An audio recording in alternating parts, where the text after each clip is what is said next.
Hey guys, welcome back to the channel. If you're new here, my name is Marco, currently a med student in between clerkship and internship. So yeah, I just finished clerkship. I also finished Strama. Strama is basically like a thesis paper for the MBA. So I just have to make a few edits and then I think officially intern na ako by the time they announce my name. Starting with this video and in the next few videos, I want to start talking about my experiences with clerkship. And I think one way to really start it is with a basic video about what's in my clerkship med bag. So yeah, this thing. So my med bag pretty much depends on which rotation I'm in. So in clerkship, you rotate in surgery, internal medicine, pediatrics, OB-GYN, and then minor rotations such as, but not limited to, ortho, psych, family medicine, community medicine, ano pa ba? Ophthalmology, ENT, all those things. So usually nagbabago yung dala ko sa med bag ko every rotation. Ina-announce naman sa orientation prior to each rotation kung anong kailangan mo. And I adjust the contents of my med bag based on that. So in a more hands-on rotation, for example OB, mas puno yung laman ng med bag ko. So I'ma just go through the contents of this bag in a more general sense. The first thing I want to talk about is something as basic as a VS kit, a vital signs kit.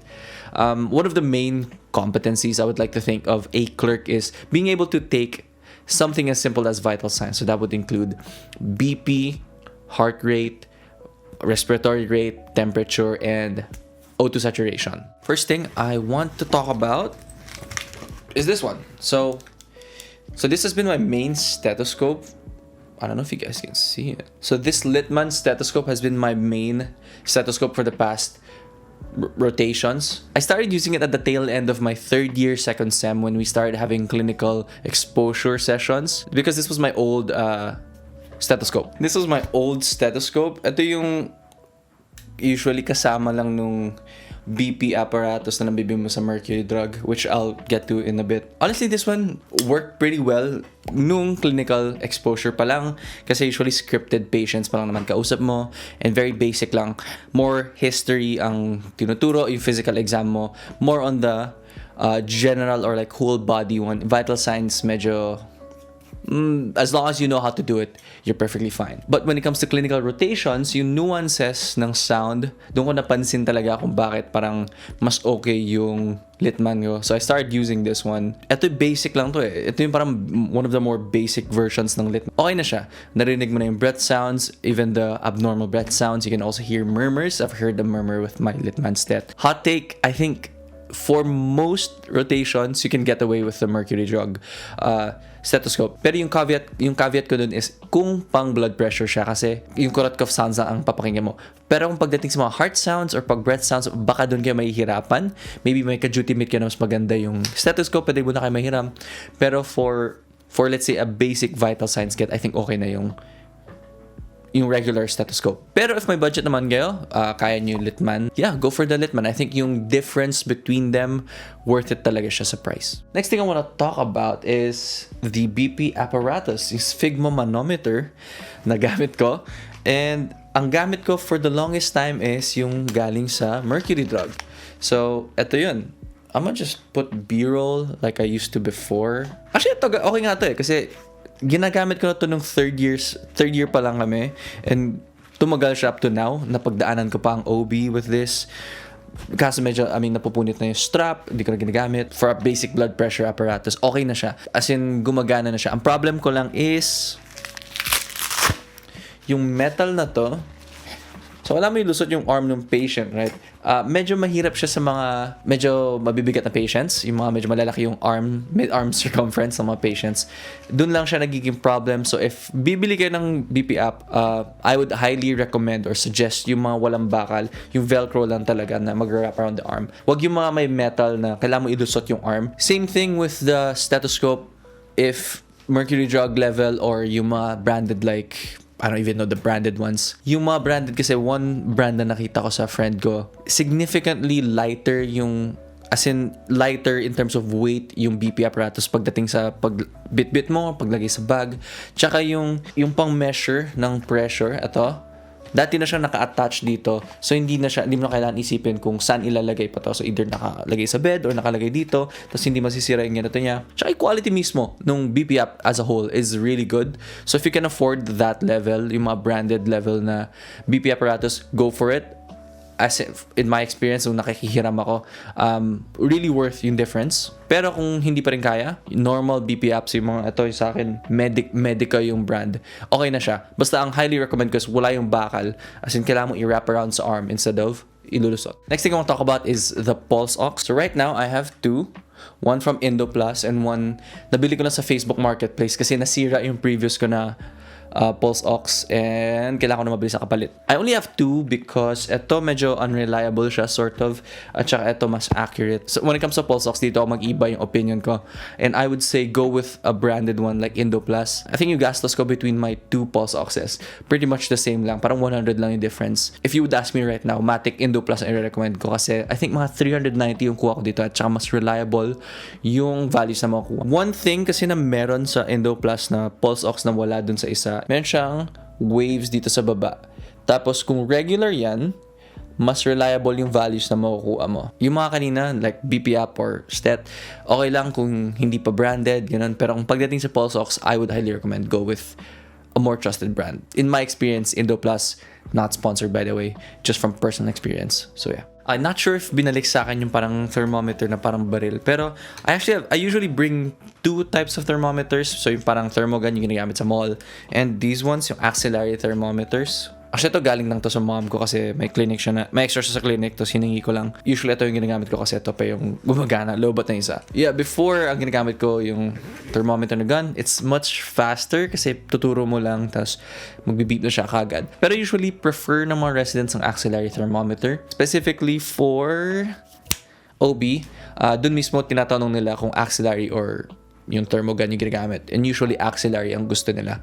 So, I just stuck with axillary ever since. Last one for counting respiratory rate. Also, if magmamanual kayo na pulse rate, analog watch. Personally, I use this Casio na gift ni Janela sa akin. Prefer ko yung numbers yung nakikita. It's easier to see. Tsaka, yeah, actually just faster to look at the number.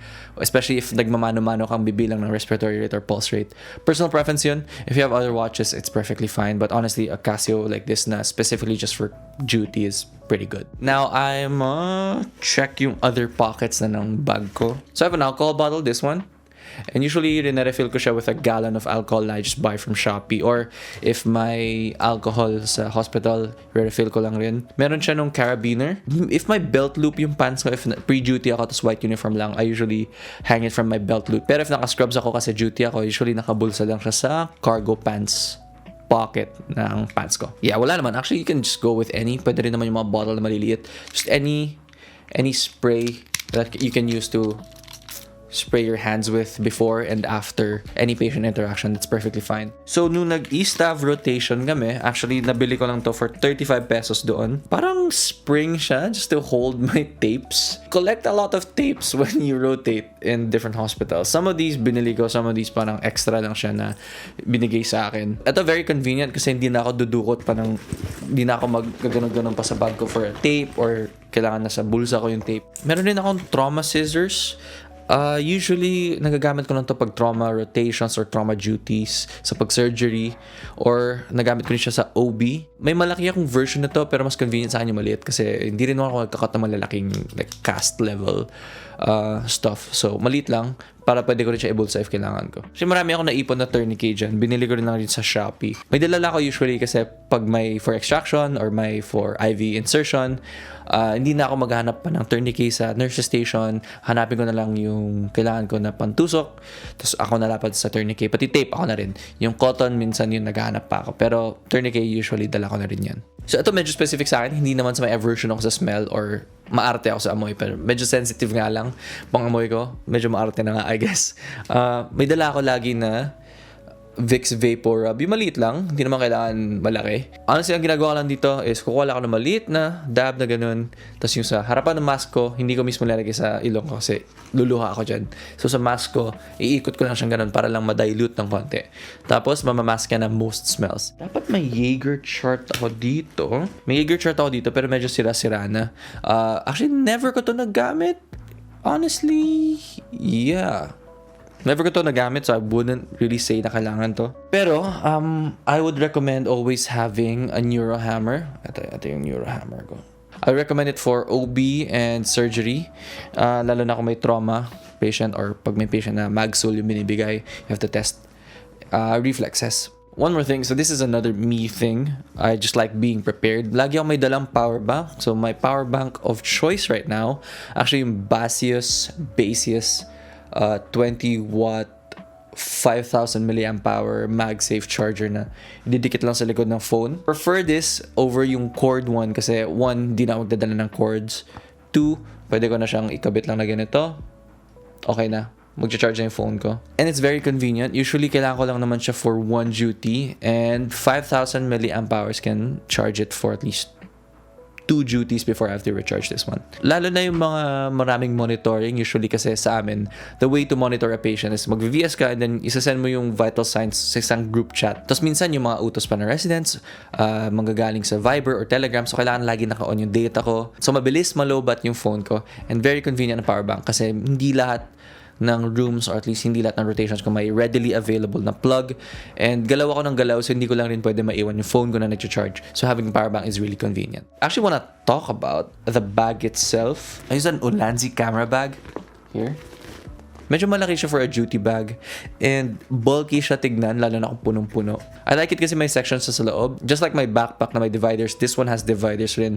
So I can separate yung kunwari may power bank ako, yung phone ko na dun, yung wallet ko na dun sa isang side. So separate niya from the med stuff. Kunwari yung mga neurohammers, BP app, stet ko na dun sa isang side. Marami rin siyang pockets. Lalo na sa front pocket, that's where I keep my extra pens. Tapos sa back pocket, that's where I keep the Jaeger chart. May isa pang separate section, that's where I keep papers na foldable papers pero I still want to keep them. May front pocket for the thermometers, mga ganun. So very convenient siya to use. But if you have just a regular med bag, honestly, okay na yun. I have another med bag na I bought from Shopee. Naliitan lang ako para sa use case ko personally pero kayang-kaya naman ng ganito kalaking med bag. Ito galing Shopee lang to. I'm gonna just use B-roll for this. And yeah, okay naman siya. Very affordable rin to. Yung Ulanzi medyo mahal. So this other thing naman, technically part siya ng everyday carry ko for duty pero hindi siya part ng duty bag. And it's this leather pouch pocket thing that holds all my pens. Pens ko, nandito na rin. And then yung pen light ko na lowbat na apparently. And then meron din akong pilot na marker. I just use it to mark yung mga specimen bottles. Lalo na pag for blood extraction, kailangan ng name, birthday, sino nag-extract, what time na extract, mga ganun. And ito, permanent marker siya, hindi siya nag-smudge. Pag nag-smudge kasi sa tube, hindi tatanggapin ng lab yun. So yeah. Okay, last na talaga to. Ito naman ang OR bag ko. Got this from Shopee rin. Very particular sila sa scrubs mo, especially with sterility and stuff. So this is just a specific bag to hold my OR shoes, which are white Crocs. I think mas maganda ang black Crocs kasi hindi siya madudumihan, lalo na kung madugo. So, medyo frequent ako naglilinis na to. Meron siyang pocket for scrubs. So, kailangan kasi yung suot mo sa labas ng OR complex or OB complex, magkaiba sa suot mo sa loob. So, kailangan may bag ka na nandito lang lahat ng kailangan mo, just in case. For rotations like surgery and OB, dala ko to lagi either sa kotse or sa quarters lang. Tapos, kung papapasukin ako ng OR complex or ng OB complex, ito na dadalhin ko. That's pretty much my whole med bag setup for Clerkship. Magbabago to for sure during internship kasi I think hindi na ako masyado yung nag-vitals by then. Yeah, that pretty much ends this video. Hopefully you guys got something out of it. Yeah, Clerkship has been very different and balancing it with MBA pa. I'm just really glad tapos na MBA. Tapos ko na yung strama na defend ko na. I just have to make minor edits. Final paper na and then tapos na ako. And hopefully with more time I have, I can finally dedicate it to Frisbee. I don't know how to end videos now. Hopefully you guys like this video. Hopefully I see you guys in the next one. Peace.